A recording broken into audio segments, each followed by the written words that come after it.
Pretty good overview of all the major issues in the economy today. We're going to look at inflation, labor supply, what's going on with housing. But more broadly, just a sort of observation. At this point, we are about 3 years clear of what we call the trough from the COVID recession. Okay, so the peak for unemployment, joblessness, GDP contraction, the low point from COVID was March to April of 2020.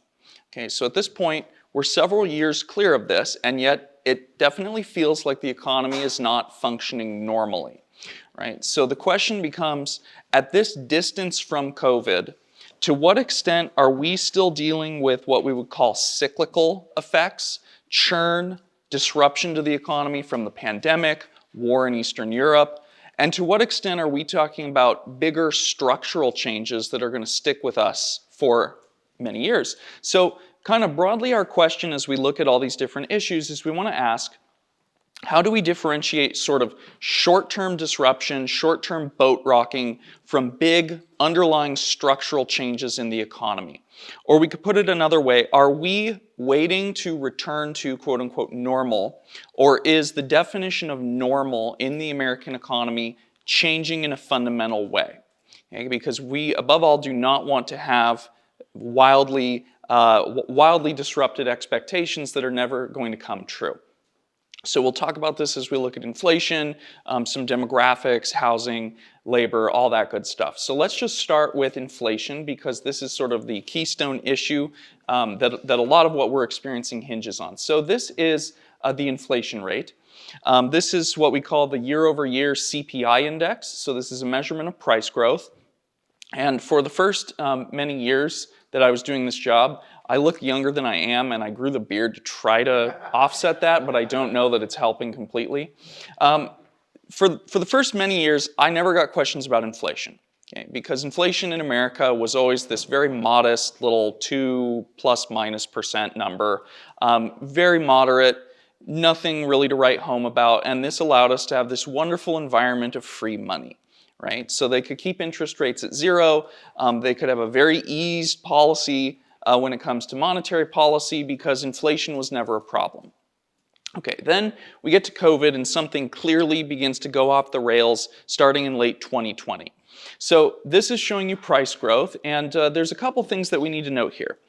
First off, when you see that the inflation rate is coming down, that doesn't mean that prices are coming down. Okay, prices are still rising, they're just not rising as fast as they were last year, right? Secondly, this is a compounding figure, okay? So people will look at this and they'll say, oh, look, you know, inflation peaked at 9%.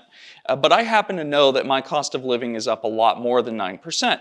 Well, that's for very good reasons. Number one, we're now in year 3 of this inflationary cycle, so we've got 3 solid years of inflation compounding on itself.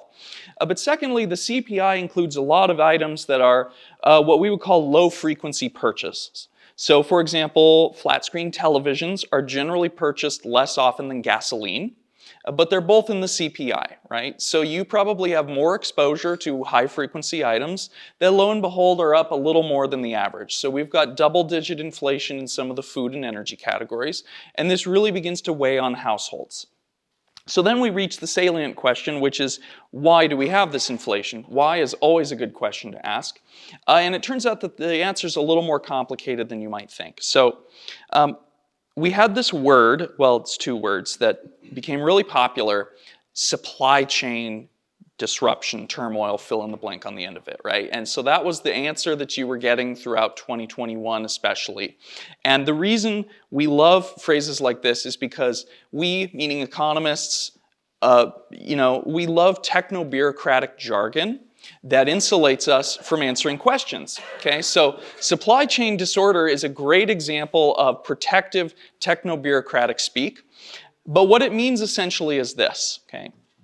So before you can purchase a Tesla, you need lithium from Peru, you need nickel from mostly Indonesia, you need bauxite to be mined in Australia, and then it goes to China where it becomes sheet aluminum. And then that goes to Mexico where it gets turned into the actual panels of the car. Rubber comes from Brazil, and then it goes to Ohio to become tires. We actually still make tires here, believe it or not. You also need a variety of specialized chips, not just to run the car, but also for all the accessories like the Bluetooth. You need various plastic and leather trim components that come from a variety of different nations. A lot of the sub-assembly is done in Germany. And then all of this has to converge on Southern California to become a holistic, drivable Tesla. Okay? So in the modern globalized economy, the products that we buy tend to cross multiple oceans multiple times. They come from dozens of different countries in various phases of life as raw materials, components, and finished products before you can have the end product, right? So when COVID hit the economy, we essentially attempted to pull the e-brake on this system. And it was quite disastrous. So you ended up with container ships stranded in the wrong countries and unable to leave because China, for example, completely shut down Shanghai for 6 months. Container ships couldn't unload. They couldn't get empty containers loaded back on. So you got ships stranded. You have containers stranded. There's not enough longshoremen and crane operators and truck drivers. So the physical infrastructure of moving product around the world was frozen in place, and it took a long time to get it moving again because this is a very complex and interconnected system, right? Because everything has to move in a sequence. There's an order, and it takes a long time to get it started back up. So starting in early 2021, we had an explosion in the price of raw materials, which is what I'm showing you here with the blue line. So raw material inflation was up well over 20% in 2020 and 21. You had similar inflation or price increases in cost of shipping. So the price of a shipping container across the Pacific, it was up almost 10 times over its base price by the end of 2021. So the thing that first touched off inflation was the physical inability of the global economy to produce and move materials and components around the world. Okay, so this was a physical problem. Now, we've made a lot of progress on the supply chain issue. Raw material prices are beginning to subside, and thankfully the price of shipping is kind of back where it was before the pandemic. At this point, however, we have a new pressure that's kicking in and keeping inflation high, and that is wages. So the red line over here is wage growth, and you can see that something clearly happens to this in late 2021. So the wages are something that kick in after the raw materials. The raw material story starts in 2020. Wages don't start to become a price pressure until late 21. But then we get this concerted, relentless drive up in wage growth. And just not to bury the lead here, this is because we have a pretty systemic labor shortage. Okay? So we don't have enough workers, and this is driving up wages as employers bid against each other. And when you have wage growth that's that high, that gets passed on to consumers. Okay, so early on, the main problem was the physical juice of moving product around the world.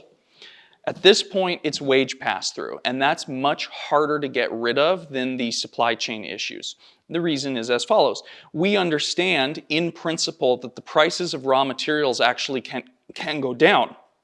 Right, we just experienced a multi-year period where gas prices were driven down long-term by shale exploration, right? Wages only go one direction, right? Wages only go up. People do not give back cost of living increases just because the CPI number looks good. And if you suggest that to employees, probably will not be received too favorably. Okay, so the fact that wages only go up means that over time, these higher wage levels get priced into the economy, and you are left with a perennially elevated price level from where you were, because that new wage level has to get priced in.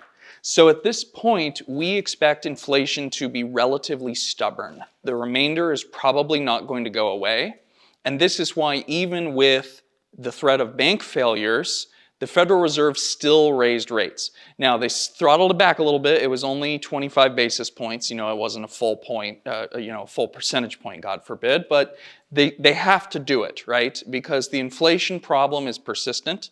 And it's kind of tough luck for any bank that's sitting on long treasuries, which frankly was not very smart, and they kind of had it coming, but that's neither here nor there. They have to continue with the rate hikes. They cannot capitulate right now because that would essentially be to confess that we're just going to have 6% inflation for the next 5 years, which people don't really want. Okay? So we have this stubborn residual inflation, and it really leaves the Fed with no option.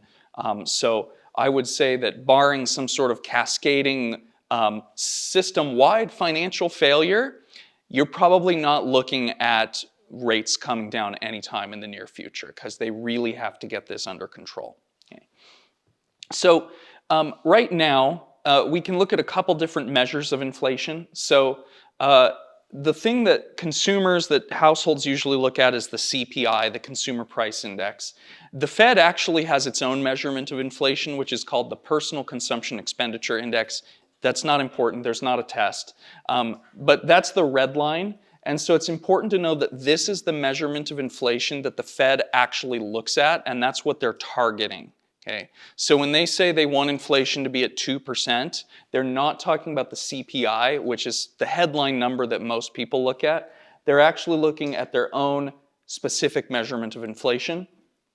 And the big differences between these two are essentially that the CPI comes from surveying consumers, and the Fed's measurement comes from surveying businesses. Okay, so they have a slightly different method of data collection, and they also factor housing in a little differently. But that's not important to 99.9% of the population. Okay. I did have to take a test, so yeah. Okay, so this is kind of where we're at with inflation, and this is obviously having a lovely impact on mortgage rates. Okay, so here is the average 30-year fixed mortgage rate, and you can see the rate hikes begin to kick in real time. Now, what we want to notice first off is that due to the structure of the US mortgage market, this has limited immediate traction.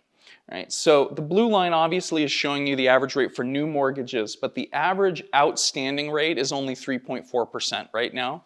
Okay, so this has limited immediate traction. There's a long policy lag, we should say.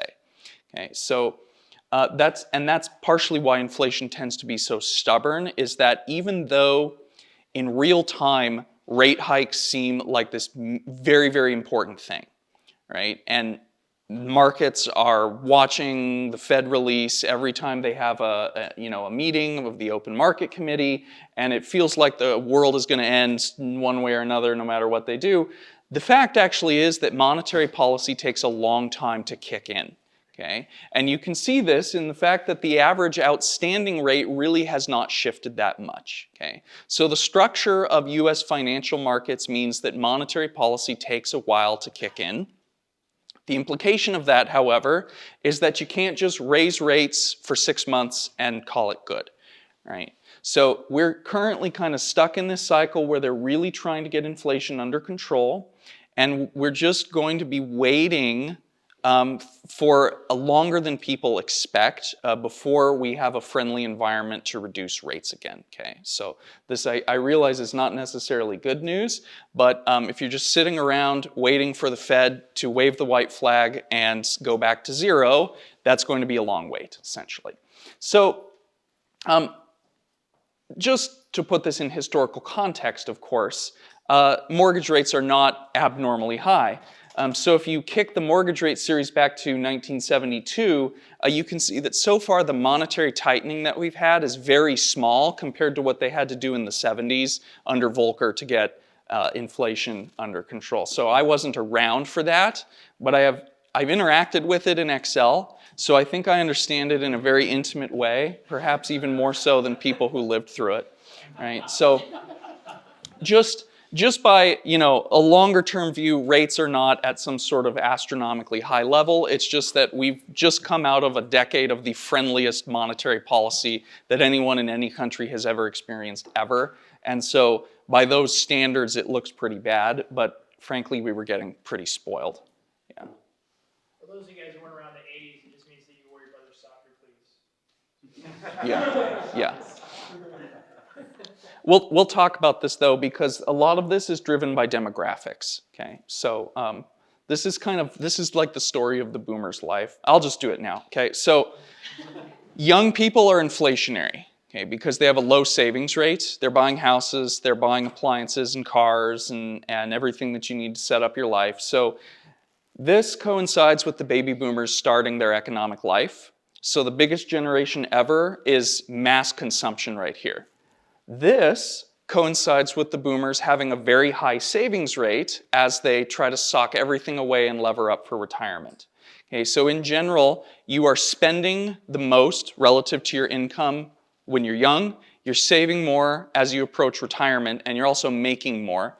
Okay, so the reason rates were able to be this high is because the wealthiest generation in the country was saving, had massive savings accumulated. That drives the price of capital down, which we call a low interest rate. Okay, so the Fed is sort of a prisoner of demographics like the rest of us.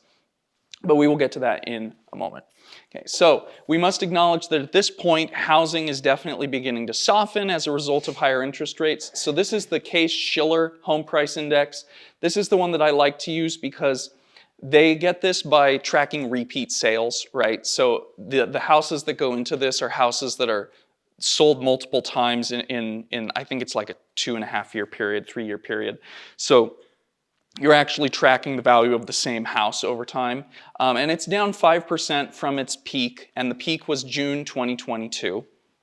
And it's actually not a coincidence that most of the economic indicators that we look at, they all peaked in June of last year. Inflation peaked, home prices peaked, jobless claims hit their low point. Like every measurement of economic heating maxed out in June, and we've been kind of steadily cooling off since then. Now, here's the issue, particularly the issue for us. America's population is not growing. Okay. Last year, the census release on population was sort of a historical one because for the first time, American population had zero growth. We always had some sort of token positive number of like, well, 0.5%. So it's still growing technically. We had zero growth in the last census. So this means that the only way an area can grow is by stealing residents from other parts of the country, okay? So everything that's purple is a part of the country that's actually shrinking, okay? Negative population growth. Green areas are growing. And there are 3, broadly speaking, major areas of growth, and these are the lower Atlantic seaboard, Texas, and the Intermountain West. Okay, so notice all of Idaho lights up green. You have, yeah, this is from the census. So you have depopulation in the Midwest, the Northeast, and the California. And California North, which is King County. So there's a very clear pattern of population transfer in the country. Yeah. Why aren't we growing? Here or nationally? In general.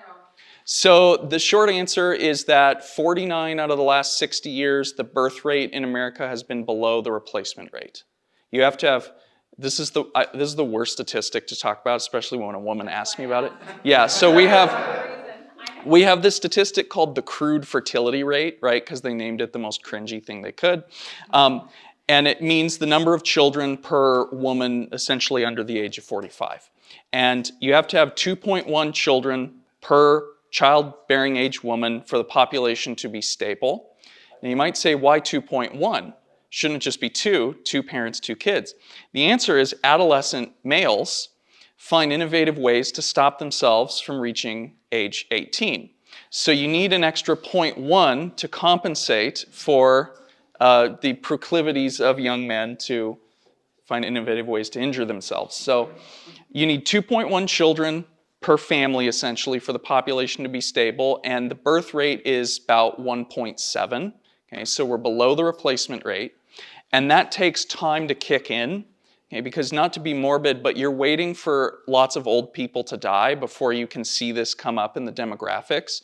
So basically, when you have a low birth rate, you're creating like a demographic bomb that will kick in 20 to 30 years later because the incoming young generation is not large enough to replace the existing pool of seniors. And that's basically our problem. And so we were kind of stacking up this demographic debt for most of the last 50 years. Okay? And so now it's starting to come due, and you could see the population growth rate trailing down till it hit 0 officially in the last census. So this leaves us with a situation where the only reason an area grows is by transfer from other parts of the country. Okay.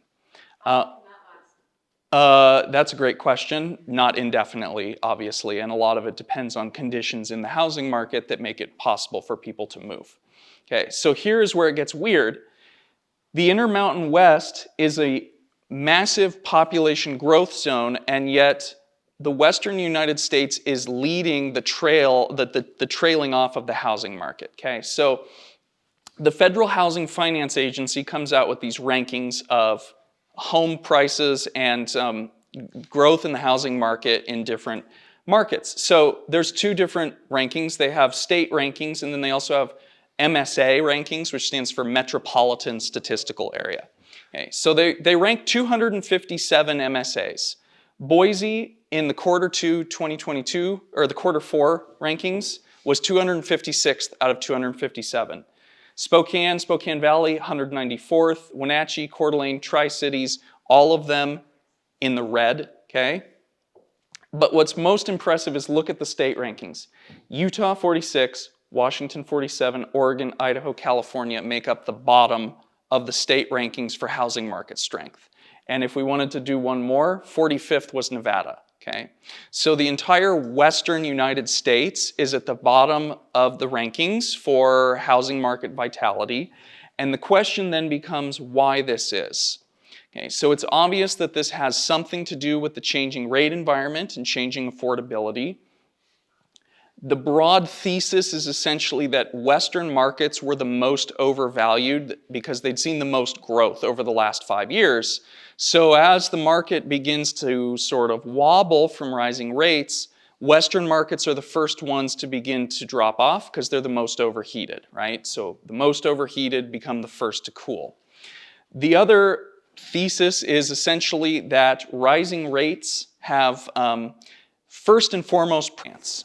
Okay, which means that the remaining housing market strength is going to come from people that can pay cash, and we generally call these retirees, and they're more likely to favor warm market environments, and those are the markets that are still doing pretty good. Okay, so the Carolinas, Florida, and Texas are showing a little bit more strength. Right? So one thesis that we could have there is that their strength, that residual strength, even as mortgage rates begin to bring the whole thing down, is coming from retirees who really are not financing, so they don't care about rates, and they can keep warm weather markets durable for a little bit longer. If truth be told, it's probably a combination of these things, the warm weather and the fact that Western markets were the most overheated relative to the rest of the country. But regardless, it's very clear that Western property markets are kind of at the leading edge of the market cooling off. Okay? So that's just something that we have to be aware of. We had the best, highest growth over the preceding decade, and now we get to be first on the cool off from the top. Okay. So, it's not ideal, but yeah, we'll just leave it at that. Okay, so let's briefly talk about the labor thing, and I want to mention demographics because this is really, really important. So, one of the things we note is that we have this abnormally high number of unfilled jobs. Okay, so this is the total number of jobs that are vacant in the country, and post-COVID it spikes to this obscene, never-before-seen level. Coincidentally, once again, the spike is June 2022, go figure. So we've got almost twice as many unfilled jobs as we had before the pandemic. Okay. Now, the first thought that most people have is that this is probably because of, all the unemployment money and the stimulus checks, so people don't have to work because of all the benefits. But then you look at jobless claims and you realize there's hardly anybody claiming unemployment in this country right now. So just for example, in Idaho, we have about 70,000 unfilled jobs. And over the summer last year, we had a grand total of 4,000 people claiming unemployment. Okay, so something's clearly wrong. There's not enough workers to fill all the jobs. And basically everything we look at tells us that this country has a horrible labor shortage right now. We have super high quit rates. That's when someone leaves their job to find a new one. You don't do that if there are not lots of jobs available. So that's a sign that workers have options and they're quitting and shopping around. High vacancy rates, high wage growth. And then on the other side, we have very low unemployment, very few people claiming benefits, and we have very few people working part-time, actually, which is an indication that they're able to find full-time jobs and they're not stuck, with insufficient hours. So everything's flashing red at us that we have a labor shortage. There aren't enough people. And so we could ask why. And there's a lot of answers to that, because when you say, well, where are all the workers? You're basically asking, so what's wrong with society, right? And that's a big, complicated question that Seinfeld explored for nearly a decade, and they never really reached the bottom. But anyway, we point to various things.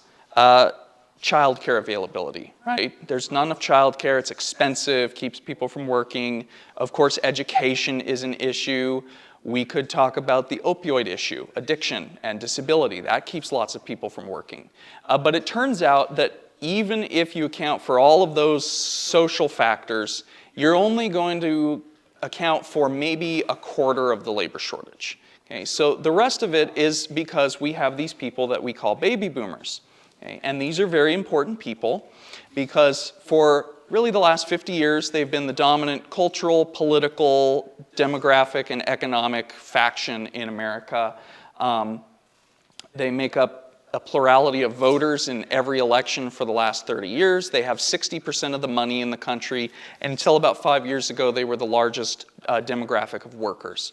Okay, so this is a very important generation, and so figuring out what's going on with the boomers is very important. Okay, so now the roles are reversed, and young people get to go, what's going on, big guy? What's going on with you people? Something's gone wrong, okay? So now it's the boomers who are troubled, okay, not the youth. Well, they're not troubled. They're troubling us. They're fine. So see, the problem with them is that they're retiring, right? So we couldn't stop them from retiring. And this is because nobody liked my idea of intentionally just shredding financial markets down to bottom, because then they'd have no money and they'd have to keep working, okay? So then they wouldn't be able to retire. So the boomers delayed their retirements, actually. They retired a little later than past generations. They seem to be reaching some sort of retirement age, average about 68, right? So we're milking a few extra years out of these people. But something happened when COVID hit. This is boomer work rates, and it takes a serious drop right when COVID hits, and it doesn't recover. And the reason for this is because as long as they didn't sell in February of 2020, their 401k was fine, housing was fine. This is the first generation that the majority of them had 2 income savings, so they've got 2 retirements. They didn't want to get sick. They didn't know about hybrid work arrangements, whatever, so they cut out, okay? So we had a mass wave of boomer retirements in 2020. Coming in, we were averaging about 1 million retirements per year, and we had about 5 million in 2020, okay? Now, these people were going to retire anyway, but the rush for the door kind of forced our hand on this issue and revealed that the labor supply in America is not healthy. It's insufficient in the absence of the boomers. Okay, so they're leaking out the top, and there's nothing we can do about it. And here is the total number of retirees in the United States. Okay, and can you see where the first baby boomer turns 65? The slope of the line changes. So we go from about 440,000 retirements a year to well over 1 million. And then the last few years, we've been clocking almost 3 million a year. Okay, so essentially what happened is we all got cozy, and we forgot that the baby boomers are aging because this is an inexorable fact of life. It's kind of like a glacier. It moves slowly under your feet. You might not even notice it moving, but if you stand still long enough, you get run over. I don't know if anyone's actually ever been run over by a glacier, but I think hypothetically it would happen if you just stood there for years. So we reached this tipping point in the last few years where so many boomers have left the labor market that we just can't replace them, and this ultimately comes down to the demographics. Okay, so this is America's demographics. This is what we call a population pyramid. Now you might be saying that's not a pyramid, and that's true. they used to look like pyramids. Okay, so this is the standard way of presenting demographics. So you got male and female on opposite sides. This is actually the easiest things to read once you know what you're looking at. Each bar is the population of a 5-year age group. So just for example, we have just under 10 million little boys under the age of 5. Okay, and then there's about 11 million between 6 and 10, and so on and so forth. So you have kids on the bottom, seniors on the top, working age in the middle. And these are the 4 relevant generations along with their sizes. Okay, so up here, this bulge in the graph is the boomers. Okay? And the reason we have so many boomers is because they came from a generation where on average they had 3 siblings. Okay, so this was a generation on average of 4 children households. Okay, so you naturally end up with a huge boost as they reach working age because there's twice as many of them as their parents. So on paper, you would get a doubling in the amount of workers, but we actually got more because the boomers' mothers generally didn't work. So not only were they the biggest generation ever, but they're also the first generation with lots of women working. So no coincidence, this is the most productive, wealth-generating generation ever. Okay, so they absolutely crush it for 40 years. Below them comes Gen X, and I feel sorry for Gen X because there's far fewer of them than the boomers. There's about 5 million fewer. And so Gen X has just kind of always been living in someone else's shadow because for the first part of their working lives, they were outnumbered by boomers. And then about 5 years ago, the millennials became the biggest generation in the workforce. So there was never a year where Gen X was the biggest generation in the labor force. They've always been outnumbered by somebody, and they're just kind of right in the heart of their working life. This, from an economic perspective, kind of 40 through 55 is really important because that's actually when we think productivity is at its highest. So those are the most productive years of your life. That's when people really start, making money, essentially, and then they start saving. So this is just a really nice population.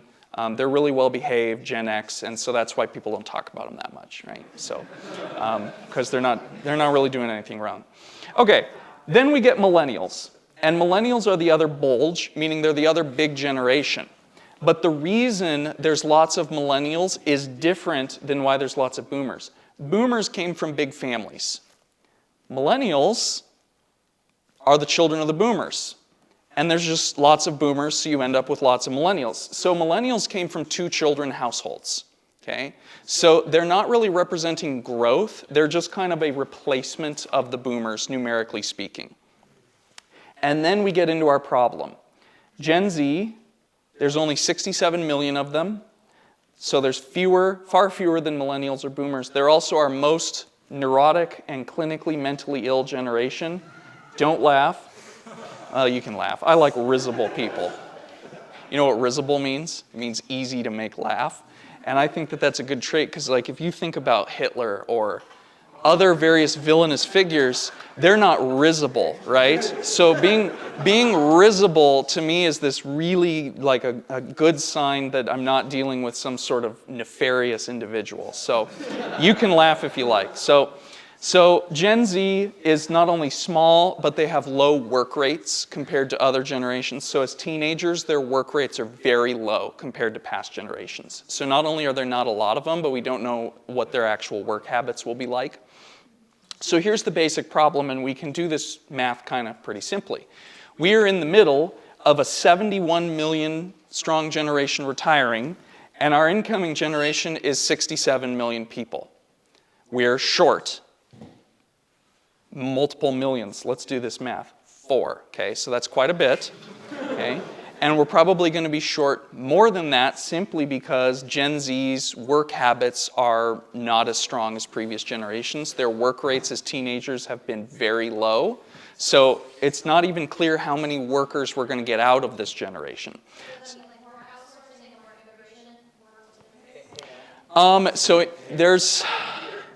Outsourcing is tough because nobody else has people either, excuse me. So the funny thing about this is our demographics are actually really good compared to the rest of the world. So China, there's 1.3 billion Chinese, and there will probably only be 600 million by the end of the century. Japan is coming from 130 million, and they're probably going to land at about 80 million. And it's because birth rates everywhere collapsed in the second half of the prior century. Okay? So America, so here's what's actually really good about our boomers. Our boomers are the only ones who replace themselves. There's the only other so you can go anywhere in the world, Germany, England, Britain, right? You know, we got the whole thing. Although they're talking about splitting up, so we'll see. You can go anywhere in Europe, you can go anywhere in Asia, and they all have a boomer generation. They all have a really big generation right around late 50s, 60s, okay? Only the American boomers had 2 children per family, okay? Everybody else hit like 1.4, 1.5. Okay, so in Germany, for example, there are 40% more people over the age of 65 than under 18. Okay, so they're very heavy up top and light on the bottom. So even though this is not good, this is better than anyone else in the industrial world. The only part of the world that has a growing population right now is Africa, and they're kind of out for various reasons that we can get into if you care. Most people don't care. Like, you got to be careful because I'll just launch into like an economic history of Mexico, and then yeah. Okay, so this is the basic demographic trap that we find ourselves in. We're definitely short on young people to replace outgoing retirees. And so if you want to look at the long shape of the American economy, okay, this is the percentage of the population that is of a working age. Okay, so the percent that's roughly between 15 and 64. Okay, this big uptick starting right around 1970 is the boomers reaching working age. They bring the entire thing up. They create a wave of productivity and wealth creation and you know, sort of the cultural high point of America. So we're coming up and, you know, we get Rambo and we get Die Hard, we get Lethal Weapon. Gen X, remember, Gen X is smaller, right? So when Gen X is the young generation, they're not large enough to offset all the retirees. So this percentage shrinks a little bit. The millennials, nice and big, okay, so we get another upswing, and then we begin this inexorable decline, and right now we're on the blue dot, and then this is our projection for the remainder of the century. Okay, so we're essentially in a position where we're transitioning, and you can think it's impossible for an economy to function the same way at 70% working age and at 60 or lower. Okay, the economy will not be the same. There are many ways in which it will be different. Number one, growth is necessarily constrained. Okay, when the working population isn't growing, your ability to get these insane, you know, 4% GDP growth year after year like we had in the 80s and 90s, that's impossible. The demographics won't support it. Secondly, capital becomes much more expensive. Okay? Capital is cheap, interest rates are low, when you have a large working and saving population, okay? Because they're stuffing the financial system with liquidity, and that makes it natural that rates would be low and capital would be cheap. That can't be the same when you have a huge retiree population, because what do people do when they retire? They de-lever. They want lower risk, they want more safety. So they pivot out of equities and, you know, mortgage-backed securities and things like that, and they pivot to bonds. They buy bonds, they buy metals, and they hold cash, okay, which constrains the availability of capital. Yeah? Do you think it restricts small business, or I guess just diversity of business in general, there's not enough Yes. labor to have a bunch of choices? Correct. Yeah, and we survey small businesses asking them, you know, like, rank the top 3 concerns for you in terms of growing your business. And over the last couple years, really once we kind of got clear of COVID, labor availability and then increasingly lending costs have become the biggest barriers. Am I going to be able to hire people, and am I going to be able to finance my operations? Okay? And so this is all baked into the demographics, right? So even 5 years ago, before we knew that some guy in China was, it's not a bat anymore. What did he eat? It was like an anteater, is what they're saying now, Maybe it came out of a lab, but you didn't hear that from me. Before we knew that some guy was going to eat an anteater and there would be a respiratory pandemic and all this nonsense, before we knew any of that, we could look at the demographics and we could say, you know what? The 2020s are going to be really tight on labor and it's going to be inflationary. Okay, because that was all baked into the demographics from the beginning. Now, the anteater guy didn't help, but at this point, you know, we're moving with the wind, right? There's not a ton of resistance to go this direction. So this is kind of my spiel, and now I think we have time for questions, which I have incorporated in because I was told you guys might want to do some Q&A. I don't have solutions. Well, but no. So here's the thing. Here's the thing about demographics. There's no ambiguity and there's no error because we know exactly how old people are, and so we know exactly how old they'll be 10 years from now. So we can say with a very high degree of certainty how many 18-year-olds will be entering the labor force 18 years from now because we know how many infants there are, right? And we all age at the same rate, 1 year per year. And even if you're Madonna and you have all these procedures and you drink the blood of the youth, you're still aging at a year per year and you can't stop it, okay? So the demographics are the area where the demographics are something we 100% know we're correct about, right? Because there's no ambiguity in how we age. Right, but here's the problem.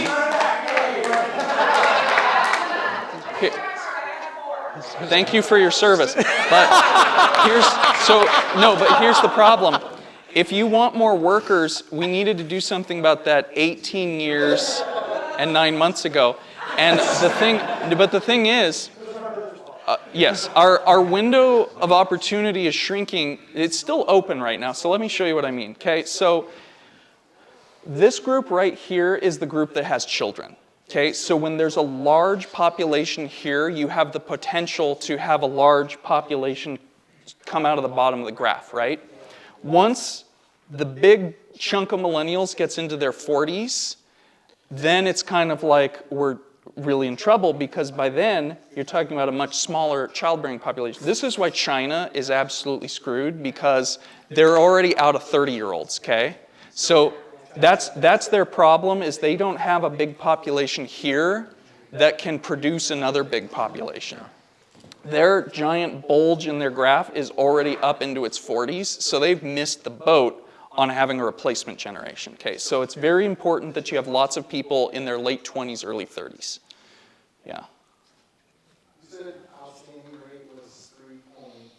Does that mean what is currently being carried by the financial institutions? Yeah, so that comes from JP Morgan. All those horrible numbers that went into the mortgage-backed security tranches. It's the average outstanding rate of a current active mortgage. All of them, not new ones, yeah. Yes, yeah. Yeah, and so that's why interest rates take quite a while before you really see them shift the structure of the financial system. They have a long lag just because of the structure of the mortgage market. And with rates being so low, the mortgage market is absurdly skewed towards 30-year fixed mortgages, right? So that means the lag is longer than if you had, let's say 20% of it's kind of ridiculous, but let's say 20% of outstanding mortgages were adjustable rate, right? Interest rates would begin to shift the structure of the market much faster, than when it's 98% fixed, yeah.